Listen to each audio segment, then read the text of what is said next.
what we're going to do now is we're going to take the model that we've constructed, the full complete model of a perfectly competitive firm, and we are going to dissect it into different scenarios, and depending on the level of profit, and we are then going to analyze a firm's short and long run decision based upon those levels of profits. And the two decisions that a firm will make in the long and in the short and long run is, if we remember, in the short run, a firm can't add capacity, and typically we think of, in the short run, a firm can't leave an industry. Think of it like this.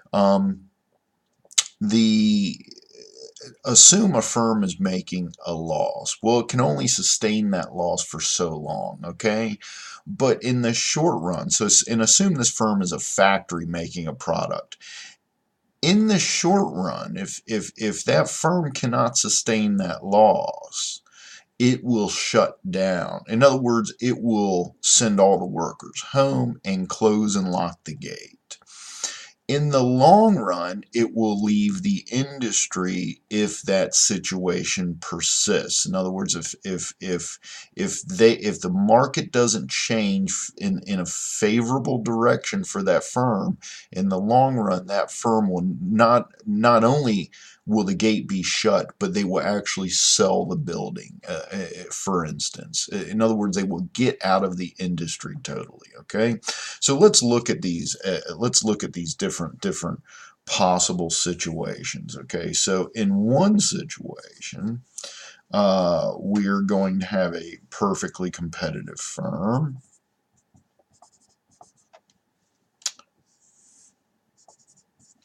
And in this situation, we're going to have zero level of profit. Okay, so this is the firm's profit maximizing output level. That is Q star PC. And based upon our analysis in the previous video, we can see that price equals ATC, and therefore profit in this situation is zero. Okay, now let's have another situation.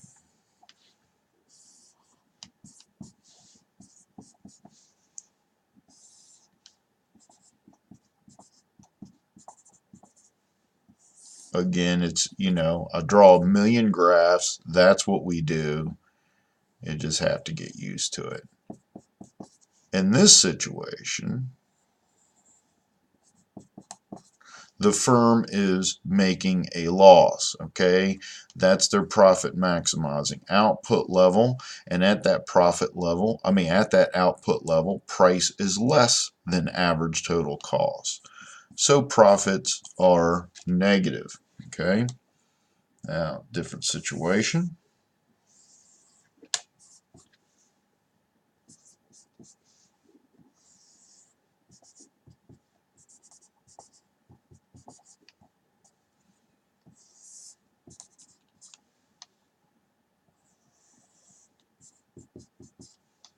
Okay. Now in this case, the firm is again making a loss. Okay. At their profit maximizing output level, once again, the price is less than the average total cost. Okay, now I drew these two graphs even though they're both making a loss, or it's done on purpose, and that's because there's an important reason for it that we'll get to later. Just bear with me a little bit. And in a forced situation,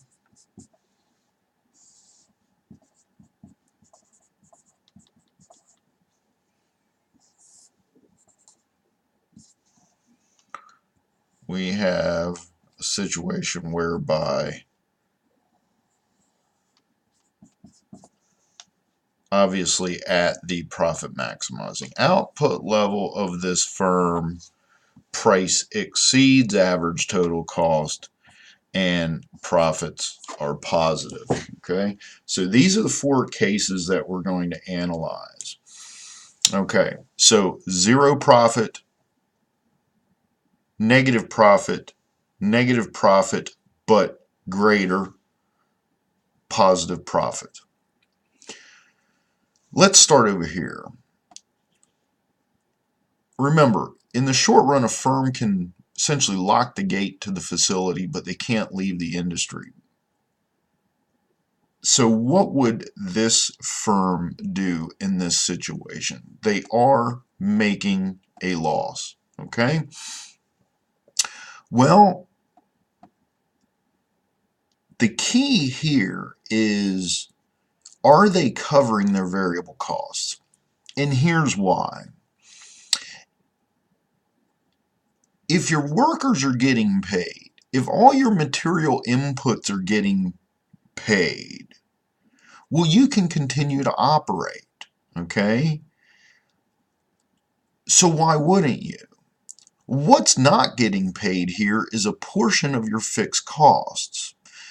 In other words, costs of your fixed factors of production. Now, let's imagine this is a farmer, okay? So this guy's farming corn, let's assume, okay?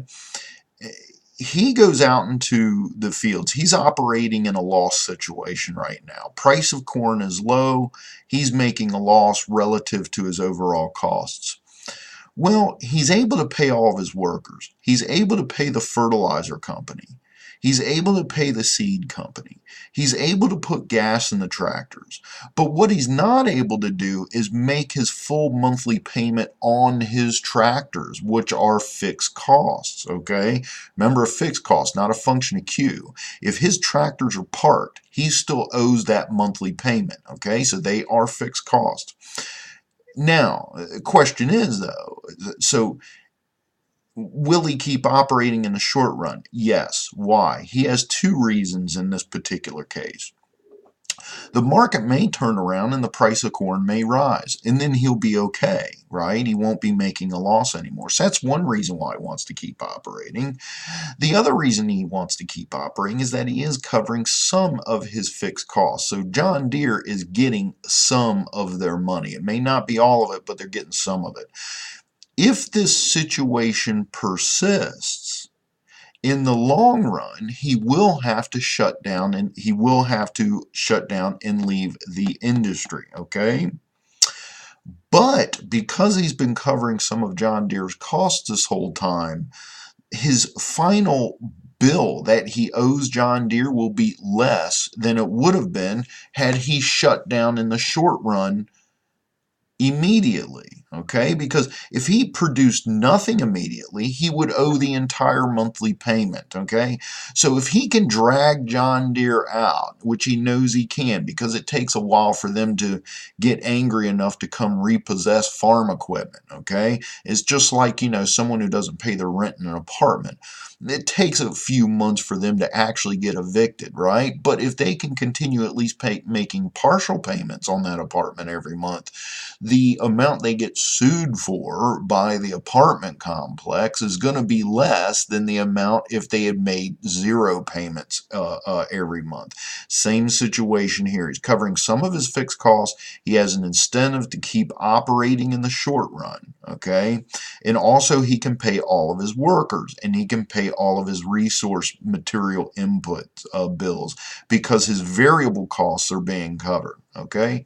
So in this situation, again, he's making a negative profit, but in the short run, he will continue to operate. If the situation persists in the long run, he will have to shut down and leave the industry. What is the situation here? Well, in this situation, the farmer's also making a loss. Now, what is his incentive? Well, his incentive, again, is to keep operating. The difference, however, between to keep operating in the short run. The difference between this scenario and this scenario, however, is that guess what? he's not even covering his average variable cost. His average variable costs exceed his total revenue, meaning that there's either workers not getting paid, fertilizer companies not getting paid.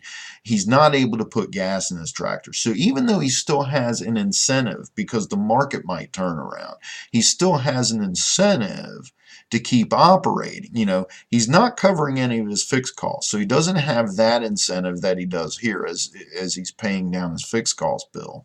But he does have an incentive to keep operating because prices may turn around. Price of corn may rise back up, but he simply can't. Workers aren't coming to work. He's not able to secure fertilizer because he can't cover that cost. He can't put gas in his tractors. So in this situation, in the short run, he's forced to shut down. And of course, if the situation persists into the long run, he must leave the industry. This situation here is a no-brainer. He's making a profit, okay? Price of corn seems to be fairly high. In the short run, he's going to keep operating. And if the situation persists in the long run, he's going to continue to operate as well, okay? Now, in this situation, okay, which is essentially between these three situations, he's making zero profit. He's making zero profit. His revenue that he generates from the sale of corn exactly equals all of his costs of inputs. He's paying John Deere in full every month. He's paying all of his workers. He's paying his gas bills, fertilizer bill, his seed bill. But he's not pocketing any additional cash like he is in this situation. Now, if his incentive is to keep operating in the short run here when he's making a loss, then he's got the same incentive when he's making zero profit, okay? Question is, though, what would his long run, if this situation persists, what would he do in the long run, okay? Here, where he's making a profit, he would keep operating. Here, if he's making a loss, he would shut down and leave the industry. What would he do here? Would he keep operating or shut down and leave the industry in the long run? Believe it or not, he would keep operating in the long run even if he's making zero profit. That sounds odd. You ask anybody who's in business and say, and ask them if you made no profit, would you continue in this business? And they would all say no. But what they would be interpreting as profit would be something called accounting profit. Okay?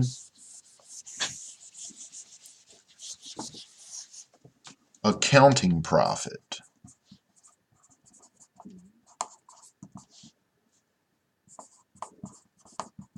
Okay? What we have just been analyzing actually, however, is called economic profit. Okay? And this particular scenario here where there's zero economic profit is a perfect way to talk about the difference between the two. Remember way back when we defined costs, we essentially had two types of costs. We had sunk costs, which aren't included in the day-to-day decision-making process of a firm. And then we have all other costs, opportunity costs, okay? In other words, the cost of the next best thing given up. Our cost model includes the opportunity cost of being in this business, okay? It also includes all of the opportunity costs of the investors who've invested in this business, okay? Accounting profit doesn't take that into consideration, the opportunity cost of being in this business. What do I mean by that? Let's get away from the farming example. Let's assume that you are a chef working for someone, okay?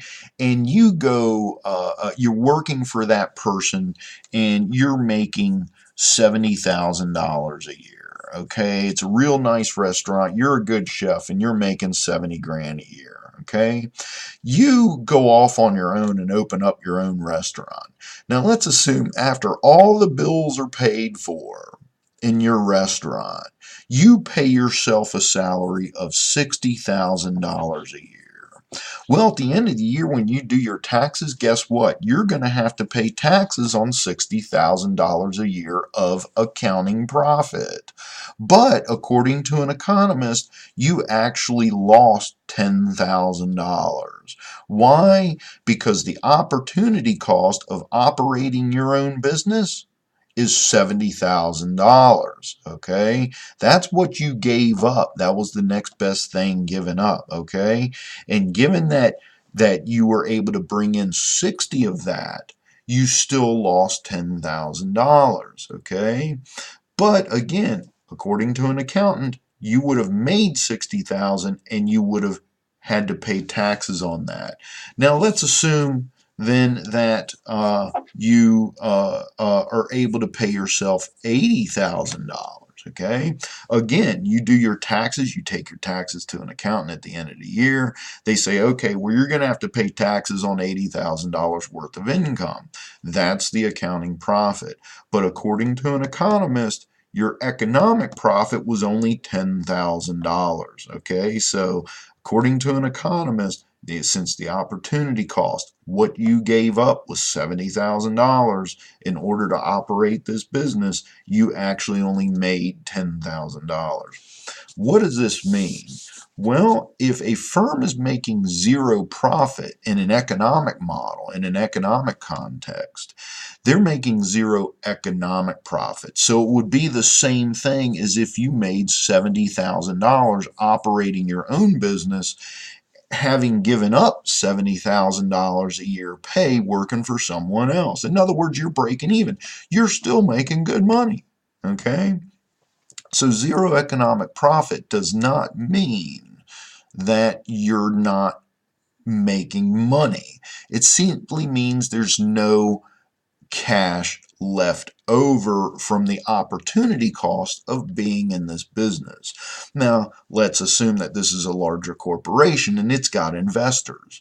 Well, this opportunity cost then includes the opportunity cost of an investor's alternative investment. Okay, they don't have to invest in your company, they can invest anywhere.